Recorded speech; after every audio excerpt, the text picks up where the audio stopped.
વકરી રહેલા રોગચાળાની જ્યાં ગાંધીનગરમાં દિવાળી બાદ રોગચાળાએ જાણે કે માજા મૂકી છે।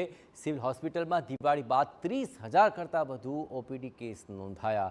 હાલ બેવડી ઋતુને કારણે અસ્થમાના દર્દીઓમાં પણ વધારો નોંધાયો છે। સાથે જ મચ્છરજન્ય કેસોમાં ડેન્ગ્યુ અને મલેરિયાના કેસમાં પણ વધારો જોવા મળ્યો। અત્રે મહત્વપૂર્ણ છે કે દિવાળીમાં દાઝી જવાના કેસમાં પણ વધારો હતો। જો કે હાલ ડબલ સિઝનને ધ્યાનમાં રાખી સ્વાસ્થ્યની તકેદારી રાખવા માટે તબીબોએ ખાસ અપીલ કરી છે।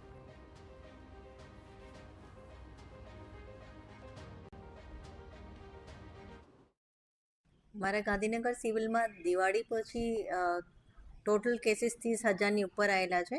એમાં મેડિસિનના કેસીસ વધારે છે। એમાં સૌથી વધારે અસ્થમાના પેશન્ટ્સ અત્યારે વધ્યા છે ડ્યુઅલ સિઝનના લીધે।